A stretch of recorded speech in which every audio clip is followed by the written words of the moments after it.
This is Charles Ebune, and this is a very special edition of GlobeWatch, brought to you today from one of the halls of the nation's leading conference center here in Yaoundé, Cameroon. The search for peace, combating human trafficking, environmental protection, and the promotion of human rights and democracy are some of the issues facing our world today that our global leaders must handle.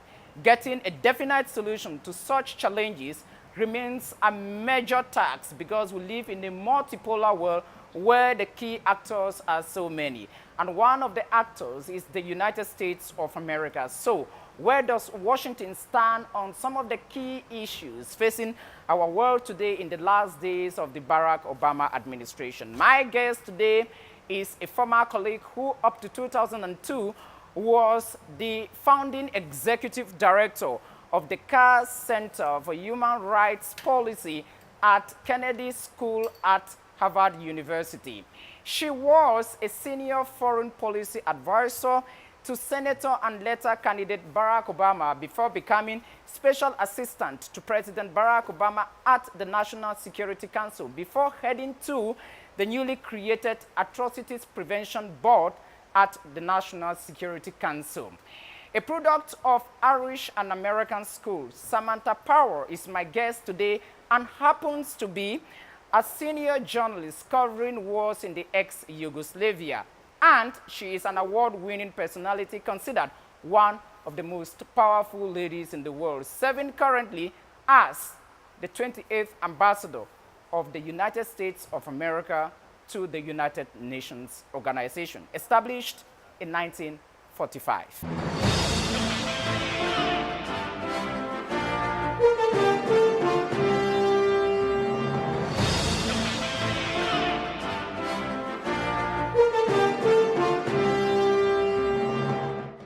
U.S. UN Ambassador Samantha Jane Power, welcome to GlobeWatch. Thank you. I'm very pleased to be here.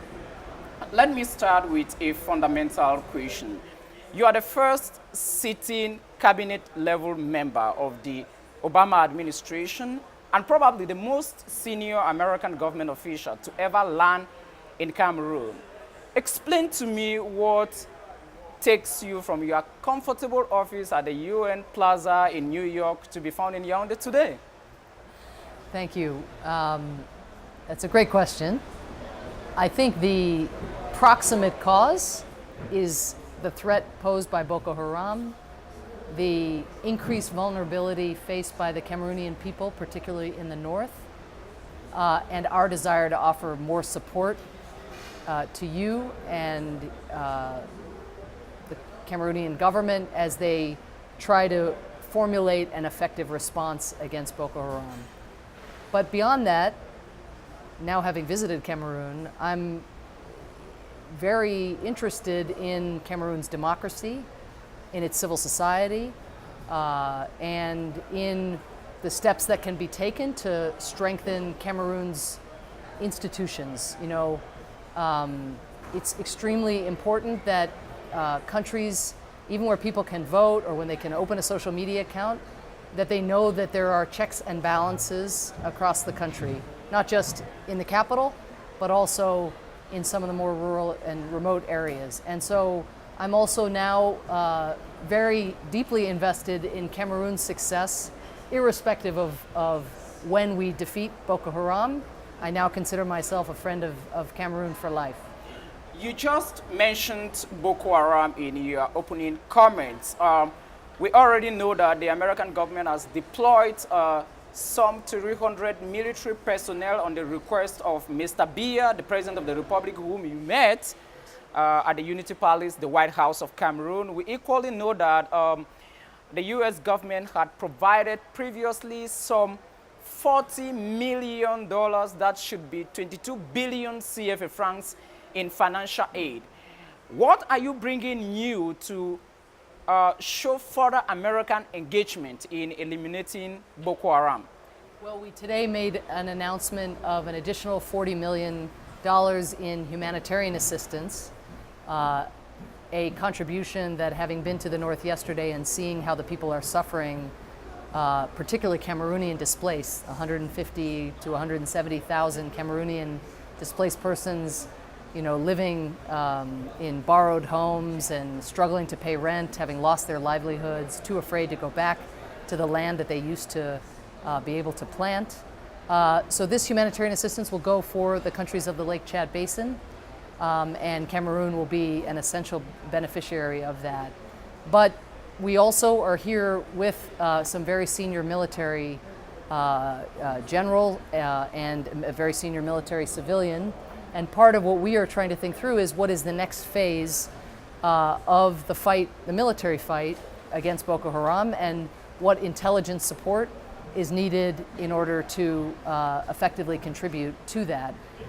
So I think you will see America's assistance to Cameroon evolving. It has taken some time, unfortunately, for the countries of the region to coordinate their efforts, and I think finally now, through the multinational joint task force in N'Djamena, and stepped up, increased bilateral contacts, for instance, between President Buhari of Nigeria and President Biya here, as one example. You're seeing more coordination, more of a team effort. And so I think now U.S. assistance is also going to be more effective because it will reinforce efforts themselves that are more coordinated and less counterproductive than some of them were in the early stages of fighting Boko Haram. You just spoke about the multinational joint task force to combat Boko Haram. It is comprised of about 8,700 military and civilian personnel working hand in hand. But at one time there was talk of a United Nations resolution to impede the actions of Boko Haram, and there was talk of an international conference of donors to provide further assistance to the affected countries with over 7 million people today stressed because of Boko Haram. Where are all those actions today? In a limbo? I don't think so. I mean, I think the fact that you have the first U.S. cabinet official here in a very long time, 25 years at least, is a reflection of our increased investment and involvement. And I'm very blessed because I get to go back to the United States, both in my capacity as U.S. ambassador to the UN, and to sit down with my Nigerian and Nigerian and Chadian and Cameroonian counterparts and think, okay, here's what I saw, here's what we're doing collectively, now what can we do at the United Nations? What is the right next step? But I also get to go to Washington, where I'm a member of the President's cabinet, and sit down with the head of our military, with Secretary John Kerry, with the President's National Security Advisor, with the head of the intelligence community, Susan Rice, and talk through, okay, how do we, like I said, how do we take this effort to the next level? I do want to stress, though, that both in the United States and I think here, when the question is asked, what are you doing to fight Boko Haram? The expected answer for people who really care a lot is usually something in the strict security sphere. And what we have learned the hard way recently through fighting ISIL, and before that through trying to combat Al-Qaeda in places like Afghanistan, is that if you just focus on the military and you neglect political grievances, or you don't ensure that there's money for reconstruction to rebuild people's homes, or you slight education, perhaps the foundational right among them all, you're going to be dealing with the symptoms of a problem and not the root causes. And so I think your question is especially pertinent because it would be a mistake if I and my military counterparts from the United States just go back and we focus on, okay, how many more advisors here and what kind of armored personnel carriers there. I think the real question is, what are the political arrangements that are needed? What kind of economic investments are needed? And we brought with us the head of USAID, which is our development agency, to think through precisely that question, particularly on education and health. Are there things in the north that we can contribute? You have been in the ground in the far north region of the country, which is the most affected part of Cameroon vis-a-vis Boko Haram. And as I speak to you, I got information from top Cameroonian military officials, and that is yet to be confirmed by the government, that a senior military official died in an operation by landmines. And during your visit in the far north, there was an incident in which a young Cameroonian died. What actually happened?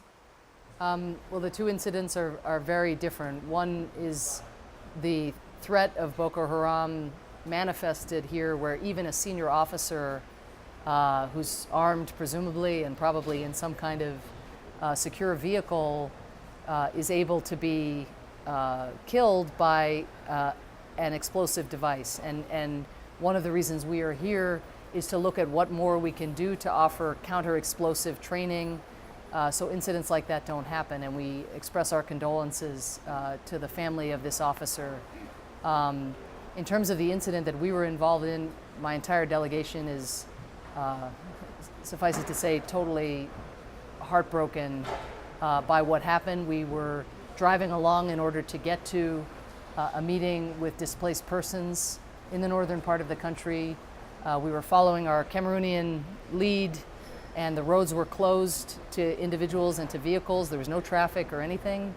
And suddenly, although I was toward the front of the convoy, but suddenly toward the back of the convoy or behind me, I learned later, a young boy darted out onto the road and was hit by one of the vehicles in the convoy. And the boy died soon thereafter. We had an ambulance who was part of the convoy who stopped and tried to help him, but the vehicles were progressing north, and we collectively, Cameroonians, UN, and we were not able to save this young boy. And I mean, it's the worst thing that could possibly happen for the family of this boy, for the boy. I met the boy's little brother as well as his parents.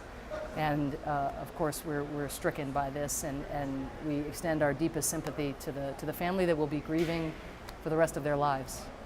Away from such incidents which have to do with Boko Haram, let's talk environmental protection. A while ago, you held a destruction ceremony of some ivory. A few days ago, we saw Kenyan President Uhuru Kenyatta performing a similar exercise in Kenya alongside other African leaders and top American stars. When an ambassador of the United States of America travels from New York, where our office is found, to the UN, to attend a destruction of an ivory in Yaoundé, Cameroon, what is the message you intend to send across? Well, our message is that ivory has value when it is on an elephant. And ivory that is trafficked, ivory that is poached, ivory that is obtained by killing, innocent Cameroonians who are trying to protect their national heritage, has no value. And I think that's why you're seeing more and more of these destruction ceremonies, whether ivory crushes or ivory burns like the one we got to witness today. And this message is really important. I will say, though, that I also very much appreciate, as does President Obama, that our responsibilities do not simply extend to coming and supporting your ivory burn. We've got to deal with the demand in our country because it's not, by and large, it's not Cameroonian homes that are the homes in which precious ivory ends up. And Cameroon is the place that is raided and pillaged for the benefit of often wealthy people in my country, in China, elsewhere in the world. So we know that we need to crack down in terms of law enforcement, and we want to support Cameroon even more than we have to date with training for your patrols and for your eco guards, as they're called. But our laws and our regulations and enforcement of them is also going to be needed so that the demand dries up.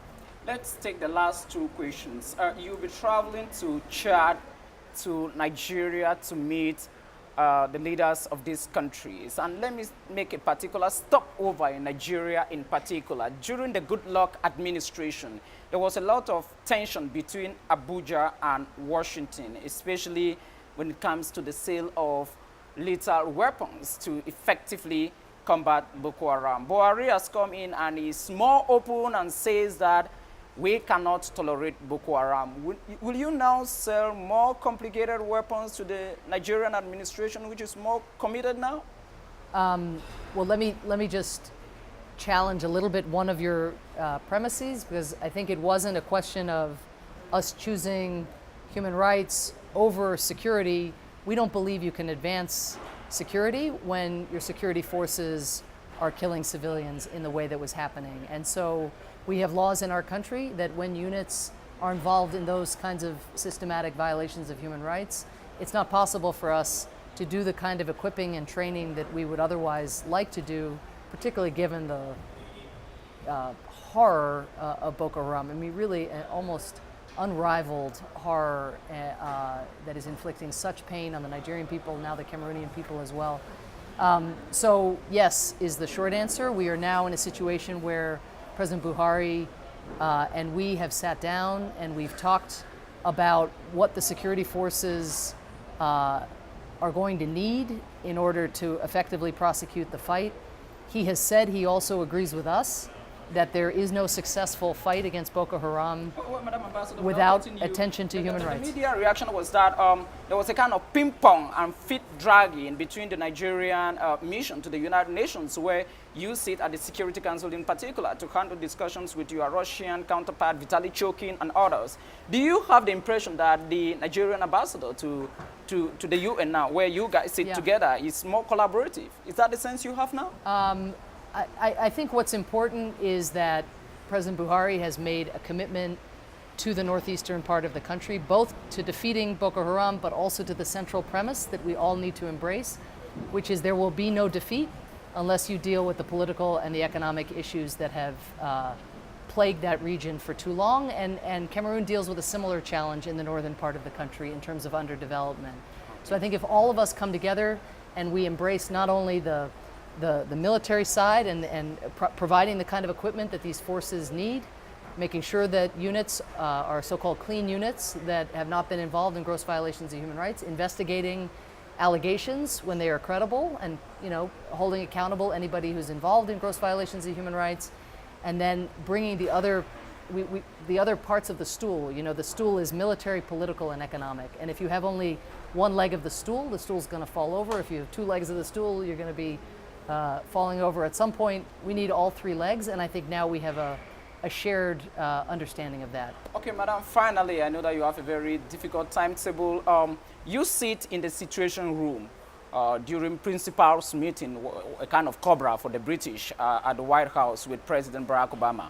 When you sit and talk Boko Haram, you sit and you talk Islamic State, Al-Qaeda in the Islamic Maghreb, and Al-Shabaab. What is the countenance of President Barack Obama in such meetings? Angry. That there could be a movement that bills itself as standing for something and builds nothing, just destroys lives.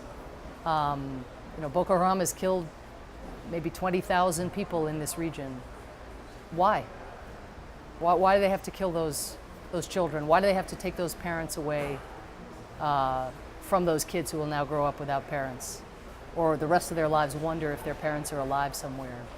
So that's the dynamic, and then it's a roll up your sleeves. All right, we can't admire the problem here. We've got to figure out what are the concrete steps we're going to take that is going to allow us to more expeditiously defeat this group. We're in a hurry. President Obama is no longer president after January 20th, 2017, though I know a lot of Africans would like us to end term limits so that Barack Obama could stay from... Africans not you. are increasingly becoming very hostile to long mandates. That's true, that's true. That's true. But I've heard there might be a Barack Obama exception. Maybe not. There shouldn't be an exception. Okay, there should never be an exception. Sure. But my point is, we want to hand the keys over to the next administration with Boko Haram dramatically weakened even from where they are today. We've made some progress, I think, in the last 6 to 9 months, but that progress needs to accelerate as we get to the end of our administration. The permanent representative of the United States of America to the United Nations organizations in New York, Ambassador Samantha Power-Jane, thanks very much indeed for being guest on GlobeWatch. Thank you. You're welcome. Really appreciate it. You're welcome. I just want to inquire from you, of recent, there has been relative peace in Israel. What accounts for the relative calm back home? The Palestinians realized that the best way to go ahead with peaceful life is through negotiation and cooperation with Israel. Unfortunately, we see the leadership of the Palestinian Authority in West Bank try to go by unilateral steps in different international organizations, and Hamas in Gaza continue to prepare its way to attack Israel in the coming future by rockets and by attacking tunnels that go under the border into the Israeli villages and kibbutzes.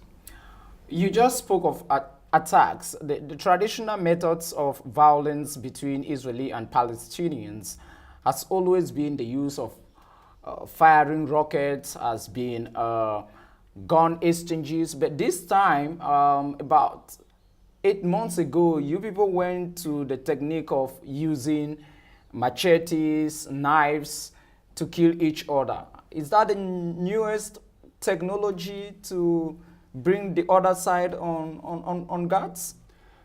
First of all, it was many years ago already we had a lot of knives attacks, but it's true that this time it's a new phenomenon that we see a lot of young Palestinians going and attack by knives or by scissors, but sometimes they use also guns, and they use rockets to rocks. They throw rocks on cars that cause deaths of people.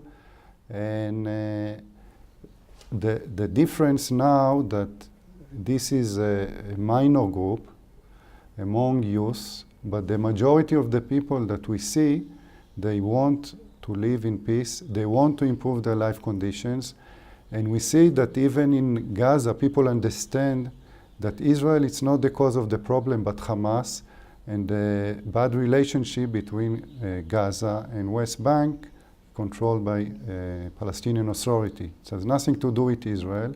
Israel approved all the measures that they asked to start to rehabilitate Gaza Strip, and we allow them to bring a lot of materials to build their new houses. During the last speech of your Prime Minister to the United Nations General Assembly in New York, instead of delivering his speech, he paused for 45 seconds or 40 seconds roughly. In diplomacy, what was the meaning of that silence? Because I can realize that he doesn't talk too much again. It's, this speech was, the silence is about emphasize the message, but right now we moved ahead already. Right now his new message is to the President of the Palestinian Authority, Mahmoud Abbas, to come and negotiate with him, and he told him that he can free all of his schedule. Kawala. I do not want a Monique Kawala. Another one. Kawala. I want these are people you have trained their local leaders. When you say those who are governing you, these are people you have equally trained their local leaders. Over 5,000 of them over the 10 years. This is information available on your official website. And there is a belief in educational sciences that when you have 10 candidates in an exam as a teacher and 9 of them fail, 1 pass, the teacher is equally a failure. You are part of the failure. Absolutely not. One is that we're not talking about students in an exam. We're talking about mayors who attended one seminar. That one seminar does not determine their success or failure as a mayor. Final thought. Somebody wrote online before I came to interview for me to put this question to you that you only make noise when elections are around. Why that choice? I think that question, first of all, the person who asked it is a person who is not doing their homework. And I assume if you are transmitting it, then I wonder whether you are doing your homework. Because the CPP is one of the parties that is constantly on the field. In the last election was in 2011. Since 2011, we have worked on the case of stolen children. We have worked on the case of people whose homes are being broken by the state. We have worked on the case of young people and employment. We have worked on so many cases, healthcare in Cameroon. We are one of the rare parties that is constantly on the ground.